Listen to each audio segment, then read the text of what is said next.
Hello, everyone, and how are you? I hope that you are doing well in mind, body, and in spirit. And I wanted to speak to you today about health. You know, your health is your wealth, and grief really does take a toll on the body. It's bad enough when we lose our husbands. Some of us are left with the business to deal with, or bank account issues, or trying to carry on with the children, you know, and then also just looking after ourselves, you know, and it does take a serious toll on the body. And I know in my own experience, when I lost my husband, I went through a lot of health issues. I was very depressed. I became very ill. My illness developed into ulcerative colitis, and that led to arthritis, also in my knee. And I found myself in and out of the hospital, and I didn't feel right that I was becoming a burden to my children. My oldest daughter, bless her, Lydia, she stayed with me in the hospital for weeks. And I decided I can't do that. You know, this is not fair to my kids. Of course, I needed that time to grieve. That was the best way I could deal with it, you know, with the loss of my husband at that time. I just became very depressed. I was eating any and everything. I wasn't eating properly. I wasn't having enough sleep. I had so much stress. It was just very, very difficult and very painful. And I cried so much to the point that my chest, it had so much pain. I just cried that hard. And I mean, the pain was more excruciating than labor pain and even sciatica, if you know what that feels like. That's, to me, sciatica is even more painful than labor pain. So that pain in my chest was very, very bad. And I decided I can't do this.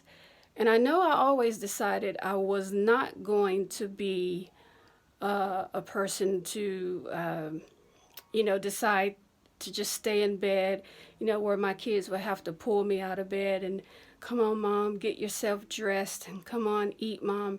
I just decided I wasn't going to do that to myself. And I'm not putting anyone down who does that.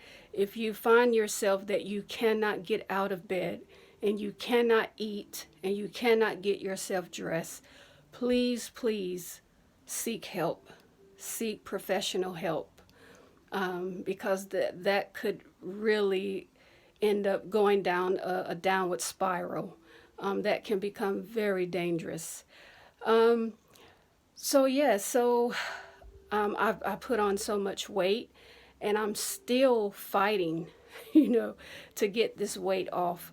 I've changed my diet dramatically. I had to become a vegan, and eat healthily, and that has helped my body a lot. I still have a lot of damage inwardly, on my organs and things. It's a lot of work that still needs some improvement, but every day I'm working on it.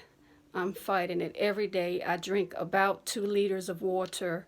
I have my fruit and veggies, whole grains, nuts, seeds. I make sure I do at least 30 minutes to an hour of exercise each day. And I'm still not doing that well on sleep. But I probably get about 6 hours sleep, 5, 6 hours sleep a night. I would love to have more.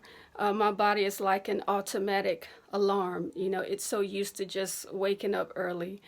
But yeah, so let's try and reduce our stress as much as we can. Relaxation and meditation, I found, has helped me. And stretching, doing daily stretches, to keep your body flexible, and so that the circulation within your body can flow, because I have suffered with circulation problems. My ankles and my legs would swell, but now I'm not suffering with that any longer. But it's a daily, it's you know, it's a daily process. It's something that I'm working on each and every day. So yes, let's just take care of ourselves as best as we can, because it doesn't matter what plans we have for ourselves and for our families. If we do not have good health, we cannot do anything. You know, poor Steve Jobs, he died with billions in the bank. You know, I remember Bob Marley telling his son Ziggy on his deathbed that money cannot buy you health, you know.